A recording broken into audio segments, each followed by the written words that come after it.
Welcome to inContext. This is Michael Easley, your host, and trying to figure out how to introduce guests is always a puzzle and art form. Let me tell you a story about our guest today, Steve Bartlett. I am in Dallas, Texas.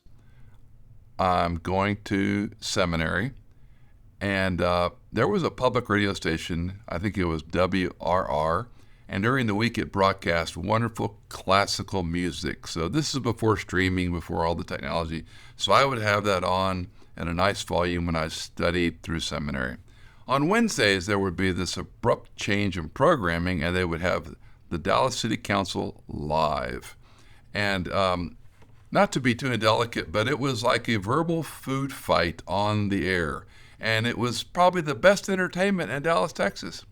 And that was Steve Bartlett as mayor trying to corral, facilitate men and women of very different political perspectives. But I would do terrible injustice to explain Steve Bartlett. So I'm going to do it this way. Steve, when did you first decide you were going to run for political office? How old were you? Where were you? When did you run? What office? So, well, actually, I know fairly precisely. But first, I should say to your listeners that I hope they appreciate that they get to share with the best, the finest, the most loving and kind senior pastor of the entire country. We miss you at Emmanuel, and I need you to come visit Austin Oaks and Austin.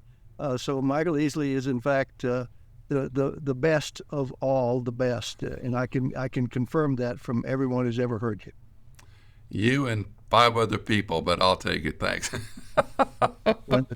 It's so true.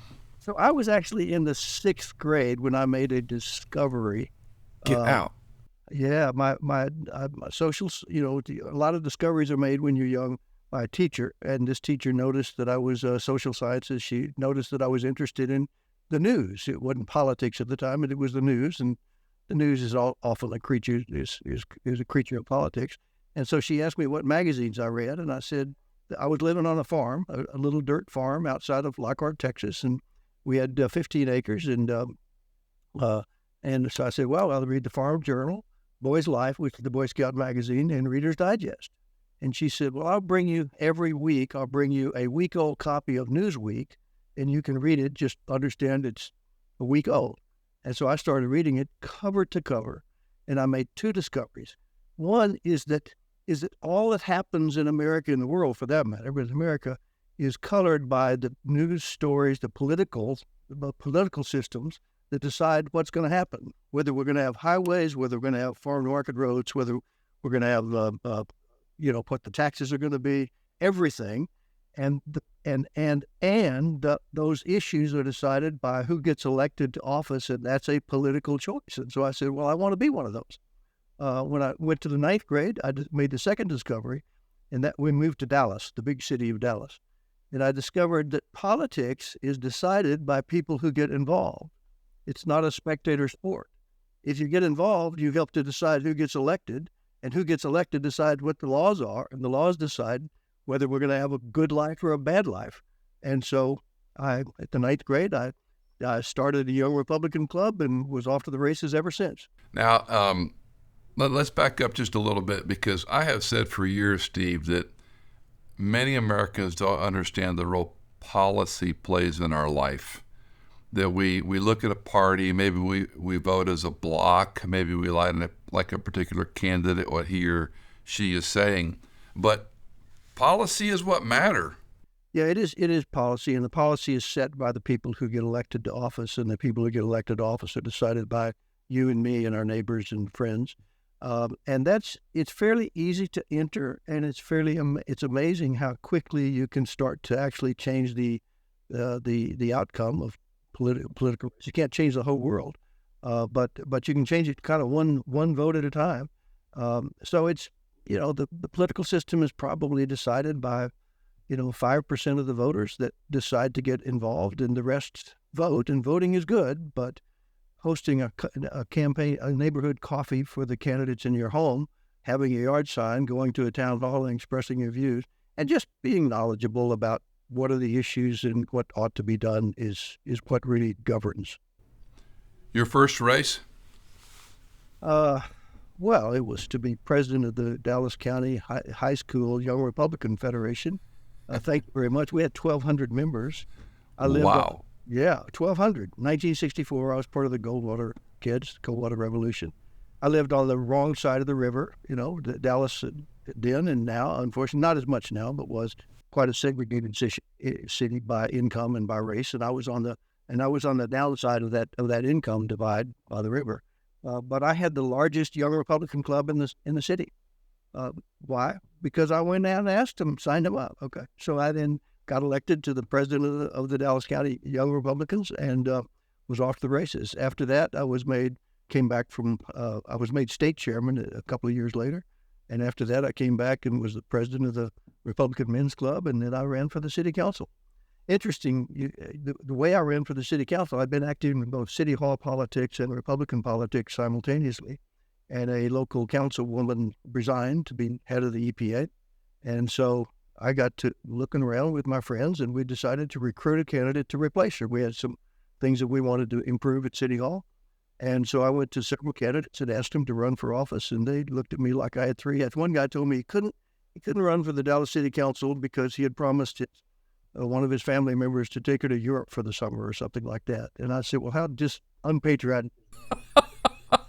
So I'm griping about it. All this happened in the space of 5 days. So I'm griping about it. We'd gone through 5 candidates and gotten no from all of them. Wow. So I'm at the breakfast table, grousing about who are the patriots in this city. I'm all of 29 years old. And suddenly this hand comes from the other side of the newspaper, and it's my wife's hand, and it just crushes the newspaper and said, well, if you're so smart and you care about it so much, why don't you go out and run yourself? I said, okay, I will. I can hear Gil saying that. I announced them that day and invited all of my friends to come to my house for the announcement party, and 200 of them showed up. Wow.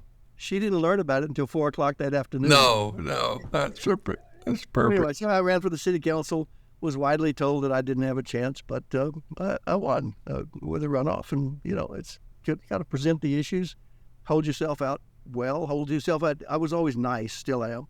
So nice about it. You are. Disagree. I'd say, well, tell me about your view, and okay, let me think about that. But if you want my view, here it is. And if you don't, it's okay. And so I went on the city council as a young whippersnapper. Fortunately, my birthday was during that campaign, so by the time I got there, I was 30 years old, which is a far more respectable age to be on the Dallas City Council. When did you run for state representative, or Congress. you ran for Congress? I was Congress first, then mayor later. Yeah, we want to get to that. So You were how many terms in Congress? I was 4 terms. I was in my 4 fifth terms left to be mayor.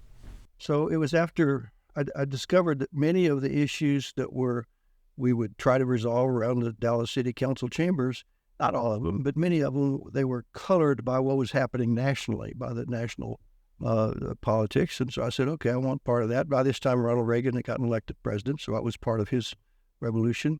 And so Gail and I spent 21 months campaigning for Congress. We had our district was changed 6 times from the time we started to the time we ended. The district was 2/3 different from where I got elected than what I'd been campaigning. Had 11 opponents from start to finish, and I will say it was a high velocity campaign. It was when people get elected to Congress, they don't get elected by defeating an incumbent. Typically, it's an open seat. So this was an open seat.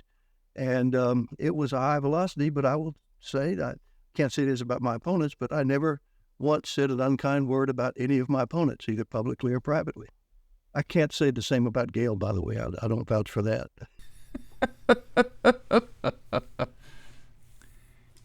Gail, what Cindy I love about Gail is what you see is what you get with Gail. She's not going to dance around or be, diplomatic. That's why I love her so much. I failed all my diplomacy courses as well.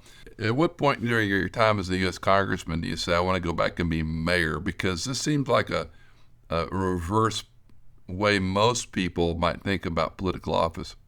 Well, first, a comment about my time in Congress. I decided, I was running. Politics matter by electing people that make policy, but the people who make policy isn't everybody in Congress. I mean, it's the old 80-20 rule. So I decided I wanted to be a part of that 20% that actually wrote the laws. And so I decided early on that I was going to actually pass good laws and defeat bad laws. I wrote, it's not especially well known because, it's, a profit in your own home.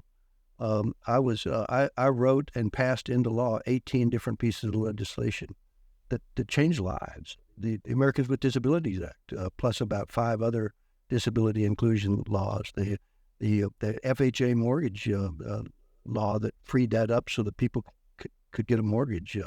Of all things, the East Texas Wilderness Act, which created the only wilderness designation in Texas outside of the desert out in New Mexico. So what I did was I went to senior members of Congress when I got there, and I was young, 34 years old, which by congressional standards is quite young.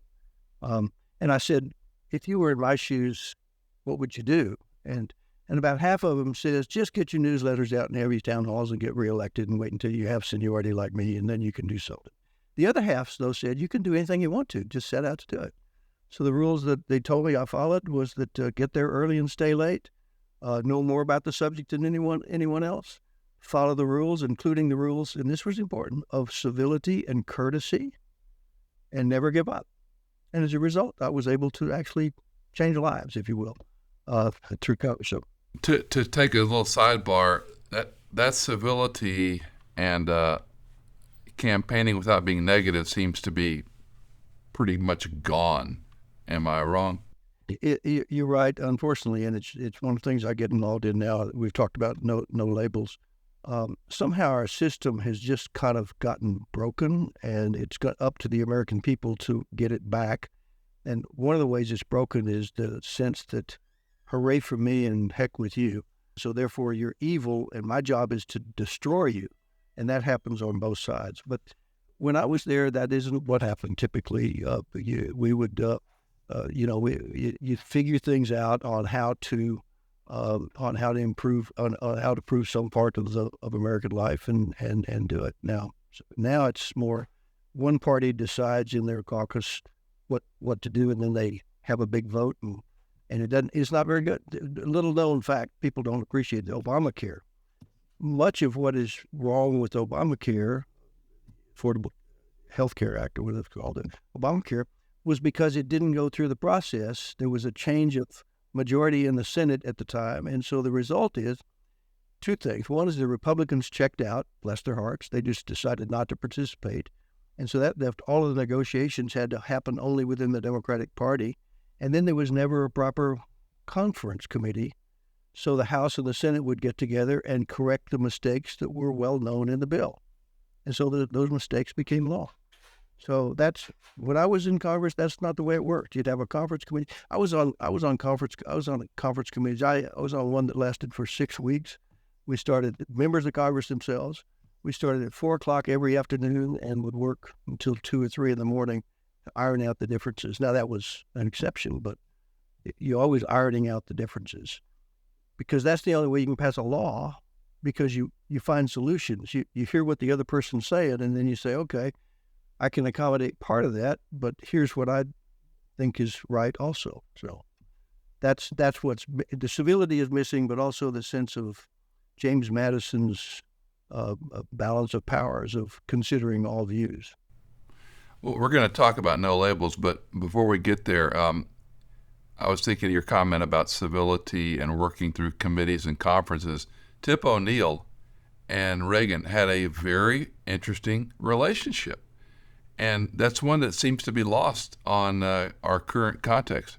It wasn't just Tip O'Neill, it was everyone. But that means that when you get close to an agreement, if you don't have an agreement, then you take it to the House floor and you vote it.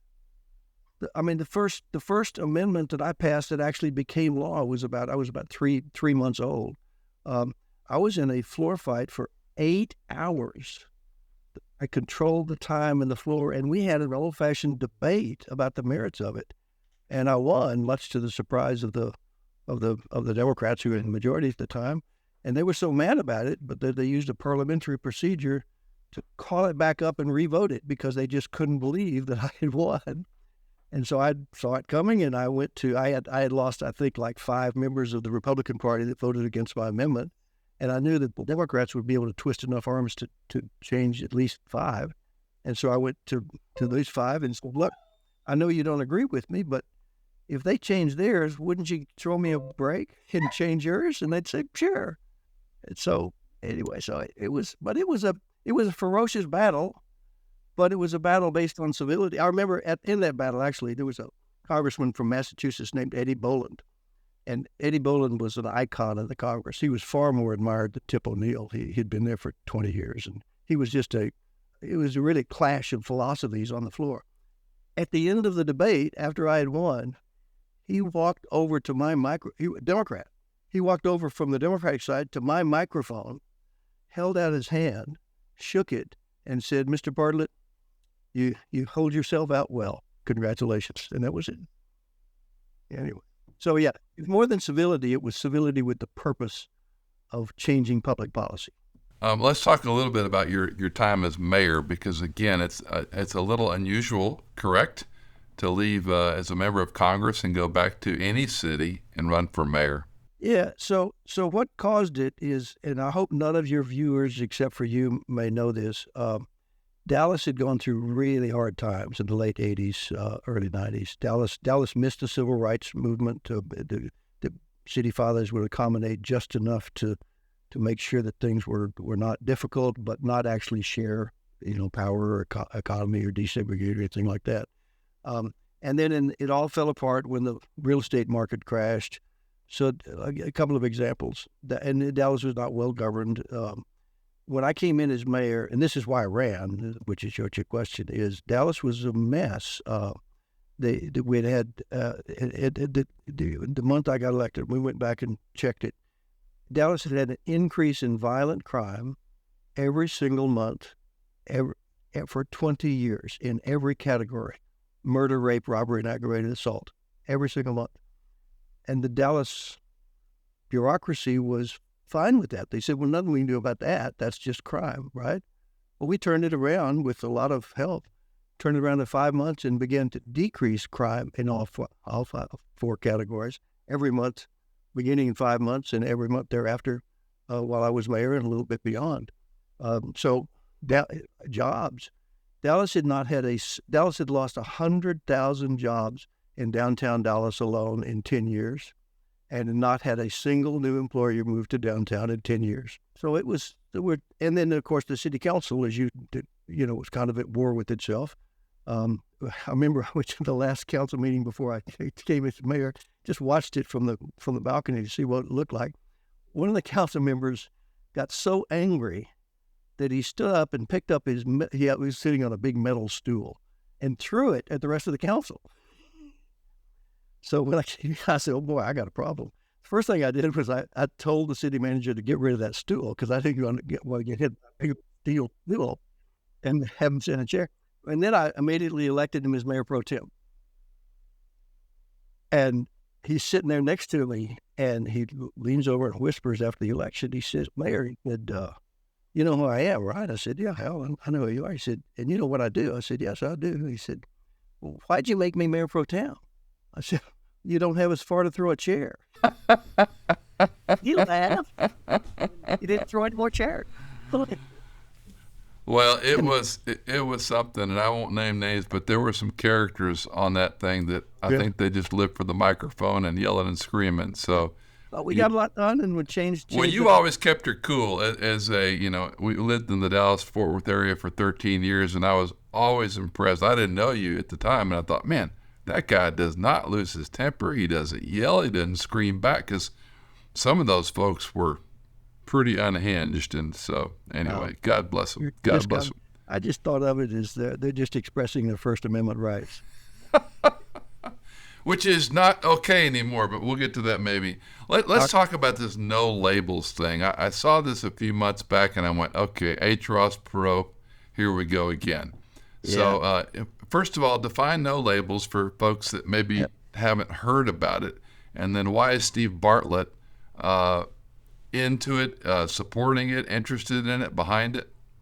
And I'm a lifetime Republican, although I'm also a never Trumper, okay? from the beginning.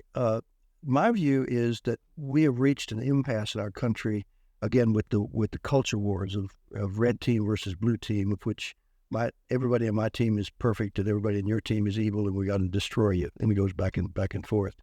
And that is largely caused by the way the elections happen, which is the use of primaries.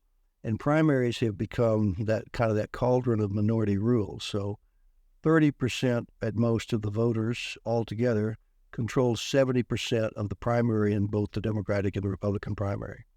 And the result of that is that 30% ends up electing the most extreme of their tribe, the ones that can have the cleverest, the shoutest, the harshest rhetoric. And then those two face, and then the American people, as is likely to happen in 2024, are faced with the choice again of an election between two, quite unqualified and negative candidates for president. If you look at all the polls, 70% of the American people don't want to vote for either Joe Biden or Donald Trump, and yet they're going to be forced to choose from the worst choices. I don't want to overstate it, but you could almost do a random selection of 300 million Americans and come up with better than that, okay? So the only way to change it, I think, is to have a third choice that the American people can vote for. And it's not a Ross Perot, but more of a centrist, someone with a message, but of a centrist that says, okay, this party will, if the president is elected, will solve problems: immigration, taxes, healthcare, education, debt and deficit, you name it. And we'll solve it by passing good laws.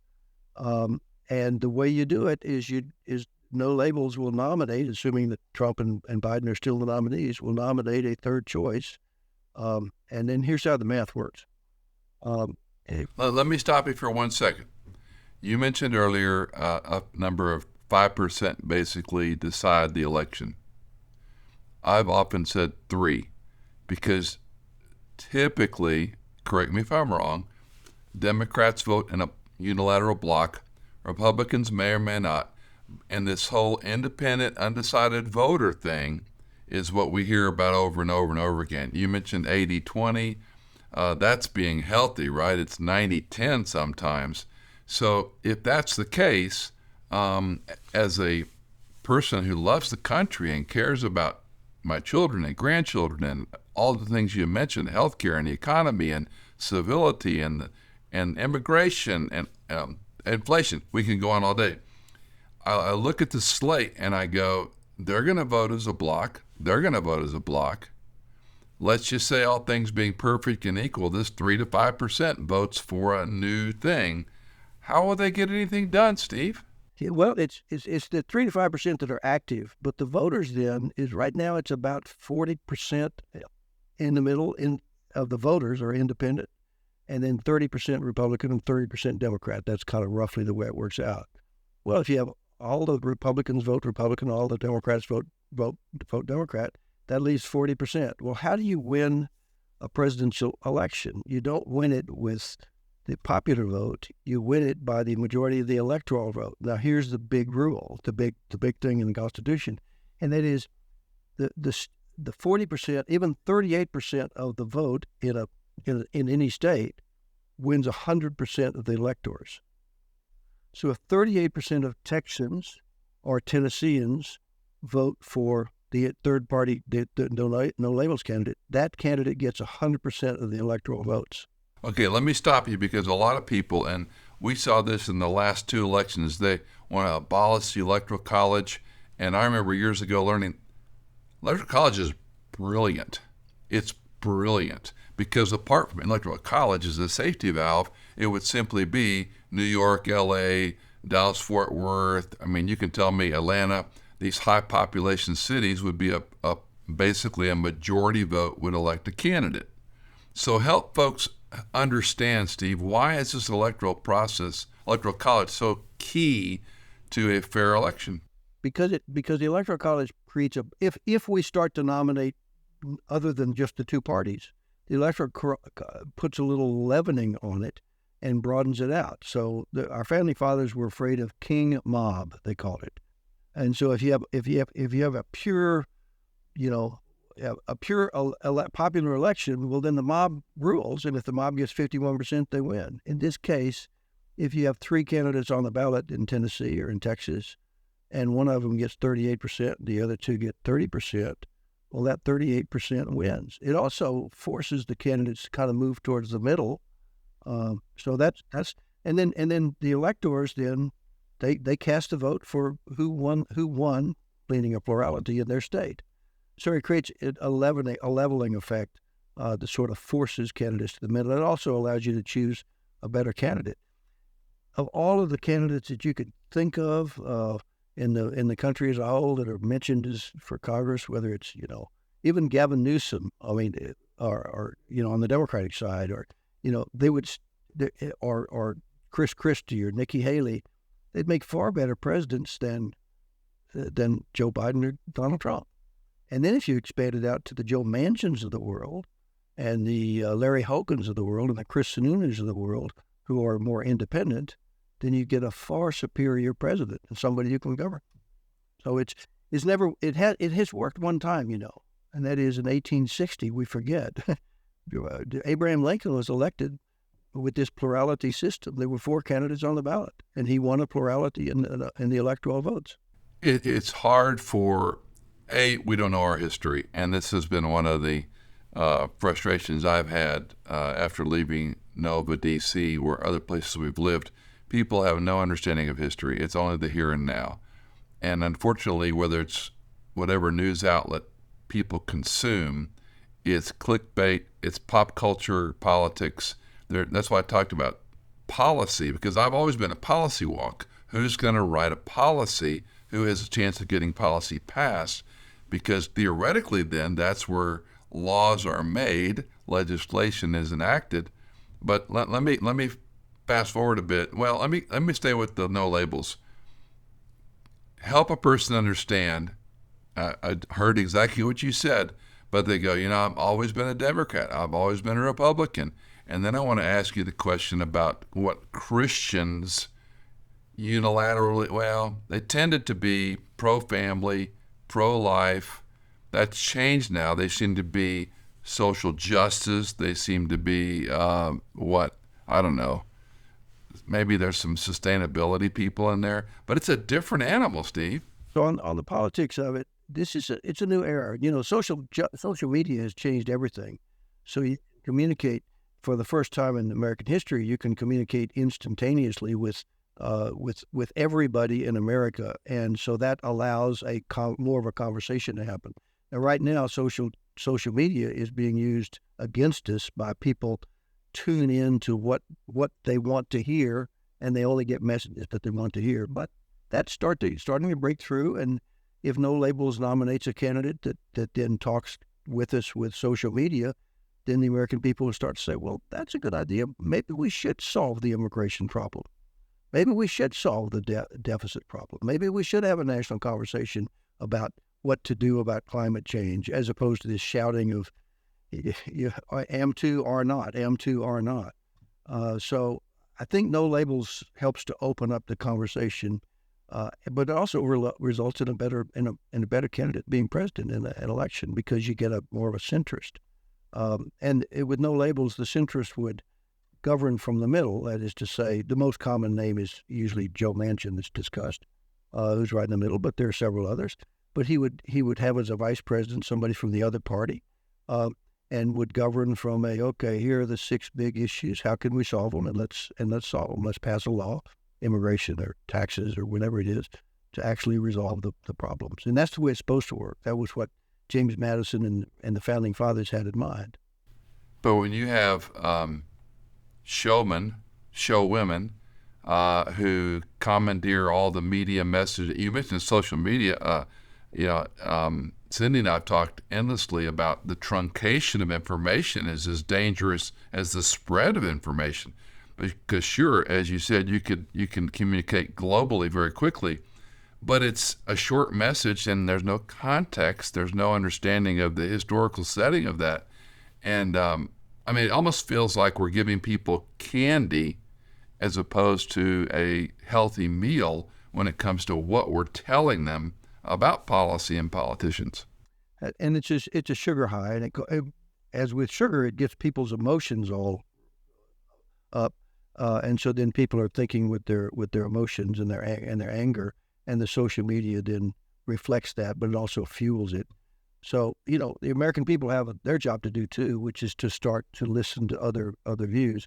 There are some other, and I'm sure you in addition to inContext podcast, there are other social media outlets that people can find if you look for them to find different aspects of the different views. There's actually one that's called Nice News, which is a daily input. And so they just send you like 3 or 4 stories that were nice news today. Something happened nice. Do they have puppies and cats in the pictures? Yeah. Well, they actually it's a policy nice. It's not in Philadelphia. Maybe that's a bad joke. Oh. Yeah. All right, let's talk about the Christian, because when you and I were younger, it was pro-life and pro-family and, faith, family, and freedom. We heard over and over. That's a whole different, those don't mean what they meant in the 80s, right? And so now we've got a very complicated, quote, Christian bloc. And again, you're the expert, not me. It seems they're more divided and vitriolic toward each other than ever in my lifetime. And it breaks my heart as a Christian to see to see Christianity being used as a cudgel to hurt people, and it's just, it really breaks my heart. My Bible verse, my sort of guiding, everybody has one. I have you probably have 100 because you're a pastor. The one that I use is Jesus asked Peter on the morning of the breakfast in John 21, "Do you love me?" And Peter said, "Of course I do. Why do you ask?" And Jesus said, "Well, then feed my sheep and tend my lambs and feed my sheep." And I think that's what Jesus is asking us to do today. I'm be theological for a minute. He didn't make it as a commandment. The commandments were up in Matthew. It's love God and love your neighbor. But he didn't make it as a commandment. He just made it as if you love me, then feed my sheep.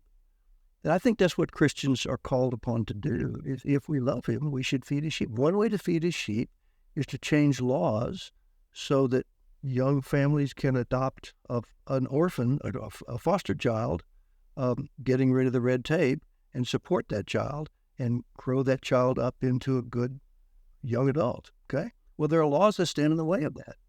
The only way to change that is to change that, and that's a small example, but Christians, so here's a classic one that's often kind of red versus blue. There's a provision in the tax law called the child tax credit that actually was written by Mitt Romney, the Republican senator, but it was adopted by the Democrats. Fine. And they made it temporary. And that provides for a $3,000 per year tax credit for a young family that has a child. Okay? $3,000 per year. So some of the Republicans say, well, that's just a big giveaway. Well, it's not a giveaway. We give tax credits for all kinds of stuff, okay? And we want families to have children and be able to support them in a healthy way. So a $3,000 extra to help to support a family makes perfect sense once you get it out of the political context. So Christians should be more, it's my hope, the Christians become more discerning on what they really want. I'm pro-life, as are you. If we want to save babies, well, then we should have more birth control available. We should have more ability to raise young children when you do have young children. We should have better maternal health. I saw a statistic the other day that the fatality rate of maternal deaths is increased threefold in the last 20 years in America. And one of the interesting things during this last 2 election cycles, I've lost Christian friends. We were brothers for decades, but there were certain issues that were bridged too far for me. And I was like, how can you sacrifice this for this euphemistic, we're going to do better with immigration or whatever, this is nonsensical. It's not even common sense. You have to have some type of immigration reform, control your borders, etc. Oh, that's not Christian. I'm going, how do you even get there? So that was one of a 4 or 5 top issues, and I know you're far more well-versed than me, but what struck me was the incalcitrance and the lack of history. I go back to that, the lack of a historical understanding. America's the most benefactor country in the world. They've given away more to any country group, developing nations than anyone in the world. And the Christian church, as you well know, has been one of the leading contributors to hospitals and women's centers and healthcare around the world. I mean, you look at the ministries that have poured millions of dollars into Africa or Sudan, Vietnam, go down the list.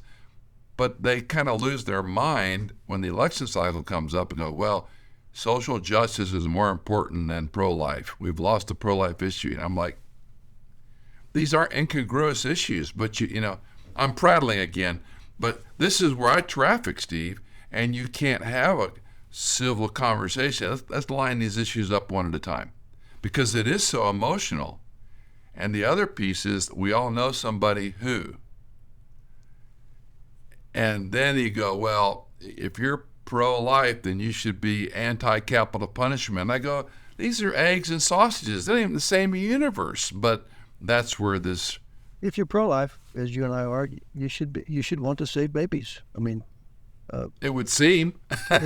What Nikki Haley said on the debate, she said, "Well, that's good, that's true." She said, "I'm pro-life. I want to save babies, but the only way to save babies is to change the law, and you can't. And it's not possible, voting-wise, to pass a law that's going to be exactly the way I want it. So why don't we take these 5 things that will actually save lives? It won't save all the lives I want to, but it'll save some lives." So.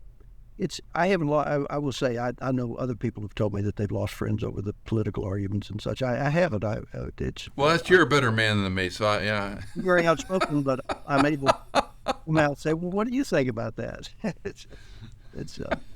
I've had to discontinue some conversations, of course. Yeah, it gets a little heated. Let's move ahead to the no labels a little bit more. So if I'm a evangelical, fundamental, Bible-believing, crazy Bible thumper that's always voted red. If I am a Christian who has affections toward no capital punishment, abortion should be safe and available to people, Dobbs was a terrible decision, and I'm a card-carrying Christian who lives in a blue state, how do you talk to either of them about no labels? They talk to them, do you want to solve the problems, or do you want to have a good shouting match? Okay? And you should start by nominating people to public office, in this case the president, who can lead the country to solving the problems. So just start with that. And it's fairly clear that neither Joe Biden or Donald Trump can do that. They can shout about it. They can take a hard line and say, this is what, it's got to be my way or no way. But then you get no way. And so you start with electing candidates that can actually address these issues and solve the problems. That's number one. Number two, is just listen to what no labels has to say with an open mind, and ask yourself the question, who would I like to have as president? Okay, that many Christians say, well, I don't really like Donald Trump, but he's the best we got, so I'm going to vote for him. If he's the best we got, then we're in trouble. He's the best on the ballot, maybe. And so that's, I think, just look at the candidates and the issues and say, what do you want to save babies? Do you want to improve society? Do you want to have immigration? Do you want to? And if you want to do those things, you have to do them in the context of policy and politics. And I think at this point in our history, after 1860, the last time it happened, it's time to make a change. When you fast forward and think about, let's just theoretically say, no labels against a candidate on the ballot, and you have a no labels president and vice president. Those who are ensconced in the red and blue, are they going to have the discussion? Are they going to play ball on the House floor, or is it going to be what we see now? Yeah, no, it would change everything.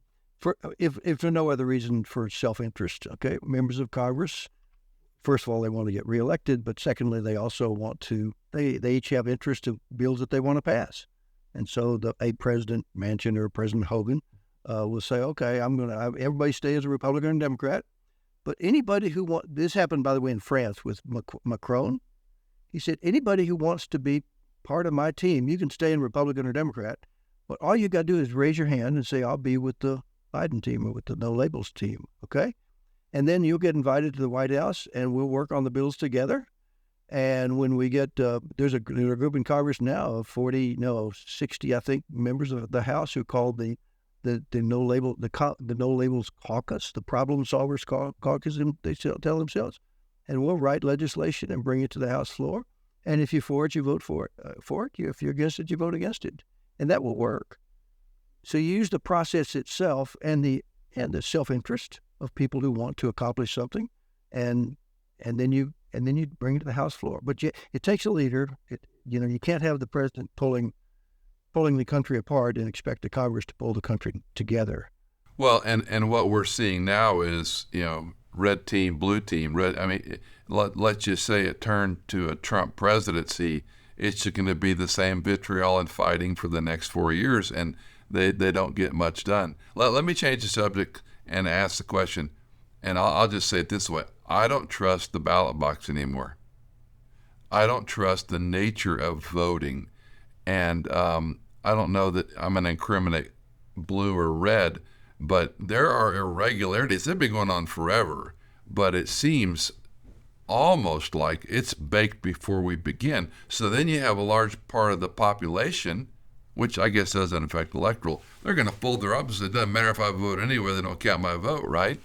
Well, and then you get into some really bad stuff. Once people stop believing that their ballot is sacred, well, then they stop believing in the country, and then that's what leads to revolution. That's what leads to civil war. And I will say, and I hate this, but I think we're actually on a path that the outcome could well be a civil war. So I would say I've looked at the facts and the data, and I've reached a different conclusion. I think our voting is controlled is so diverse, so it's controlled in every county and every precinct in every state by state laws and by the counting of it. So I don't see this massive election fraud. I was in Texas as a youngster when we did have significant voting irregularities. I was a poll watcher, and it did happen. So I thought in the 50s and 60s it was far greater than it is now. I just don't see this pervasive voting irregularities. I think we've been given the line that it's there, and so we assume that it must be true where there's smoke, there's fire, but I don't see it. Well, talk to me about national voter ID vis-a-vis what we do now, and talk to me about voting early versus voting on the day of elections. I think a national ID would make it could make it riskier, because then if it's nationalized, then somebody could control that national. Okay, whereas if it's my driver's license is a fairly reliable ID, is it not? And it's state controlled, yeah. So it's written by the state. So I think there are ways to do the voter ID that some are better than others, but I think every state can manages it pretty well, and then you get a certain diversity of ideas. On the your other question, sorry, I forgot. Early voting, because I've heard people that say you got to vote early, you got to mail it in because it's the only way it counts anymore. I'm going, where are they getting this information? I think early voting ought to be permitted, but not necessarily pushed or encouraged. I think you ought to have. But is it more reliable, I guess, is the question, than what I've been reading? Same. I think it's the same. You get if you go to the I think the question is, though, that if you vote early, you miss the last 2 weeks of the debate. So I think I think it should be permitted. Virginia has an early voting law that you may be aware of, in which you got to go to the court, in which you go to the courthouse and you say, I'm not going to be there that day. Other states, make you take a notary and say, I promise I'm going to be in the emergency room on election day. So I think it's across the board. I think people, though, voting is good. Anything that encourages more voting is better than anything that discourages it. So if early voting can cause more people to vote, one state, I think it's Oregon, you can only vote early. You vote by mail, and I think that's the wrong way to do it, just because you have a lot of possibility of sort of family coercion. Aunt Tilly comes over and fills out your ballot for you.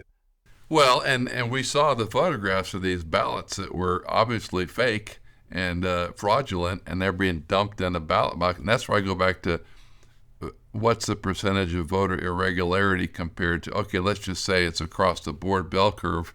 Both groups do it to some degree. That doesn't make me feel any better, Steve. Here to you, I have tracked down some of those things that say, well, this is, and they've all sort of proven, because they were all tested in court, and none of them have proven to be actual causes of fraud. So I've looked at the same set of facts, and the facts are the facts. It's not the photos or the facts. But I guess that's part of the reason for the debate. It's also part of the reason for the anger. Well, it must be fraudulent because you're a Democrat, and so you're going to be fraudulent.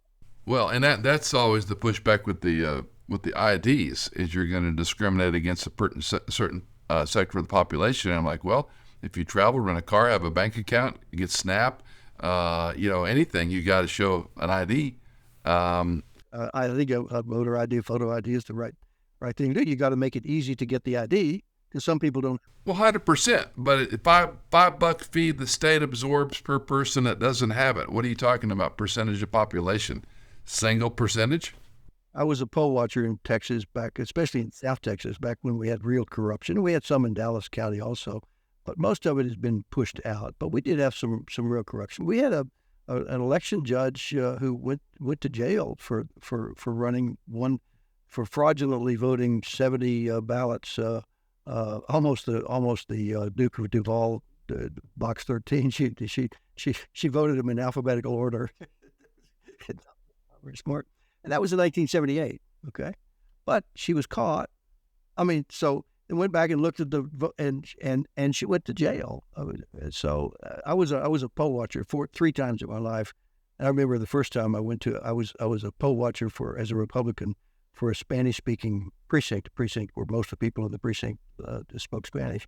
And so, they spoke English too. So I was there with the election judge and the clerks, and we'd have nice conversations. And at one point, this election clerk's husband comes in, and they start speaking in Spanish. And I was there because I could theoretically speak a little bit of Spanish, but they were going so fast in so many different directions, I had no idea what they were saying. So I just looked confused. And suddenly the election judge looked at me and said, we're sorry, we'll speak in English now. I'm sorry. We weren't talking about the election. We just won the numbers lottery from the local mafia last night, and they have $1,000. I said, oh, well, it's nothing illegal then. Yeah, right.